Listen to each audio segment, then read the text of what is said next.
সম্মানিত যাত্রীবৃন্দ, আসসালামু আলাইকুম। এখন যে কিছুক্ষণের মধ্যে বলতে যাব আমাদের নির্দিষ্ট যাত্রা বিরতি কেরানীহাট ট্যাক্স ক্যাফে। প্রতিদিনের মতো এখানে আমরা 20 মিনিটের ছোট্ট একটি যাত্রা বিরতি করবো।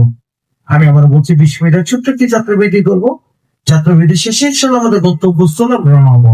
আপনাদের সুবিধাতে গাড়ি নাম্বারটি বলে দিচ্ছি 2135 2135 গাড়িতে অনুরূপে গাড়ি নাম্বারটি লিখে করবেন। আশা করি যাত্রা বিরতির সময় আপনারা আপনাদের প্রয়োজনীয় কাজ শেষ করে নিজ নিজ আসন গ্রহণ করুন। রোডের মাঝে আর কোনো জায়গায় বিরতি হবে না, সেক্ষেত্রে আমাদের লাস্ট বিরতি এখানে আমরা শেষ করবো। তাই আপনাদেরকে অনুরোধ করবো আপনারা আপনাদের বিরতি যত হোটেলে যাত্রা শেষ করবেন। সম্মানিত যাত্রীবৃন্দ, আসসালামু আলাইকুম। এখন থেকে কিছুক্ষণের মধ্যে পৌঁছে যাব আমাদের নির্দিষ্ট যাত্রা বিরতি স্থল কেরানীহাট ট্যাক্স ক্যাফে।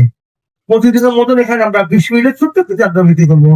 আমি আবারও বলছি 20 মিনিটের ছোট্ট একটি যাত্রা বিরতি করবো। যাত্রা বিরতি শেষে ইনশাআল্লাহ আমাদের গন্তব্যস্থল আমরা রওনা হবো। আপনাদের সুবিধাতে গাড়ি নাম্বারটি বলে দিচ্ছি 2135 2135 গাড়িতে উভয় গাড়ি নাম্বারটি দিতে হবে। ধন্যবাদ।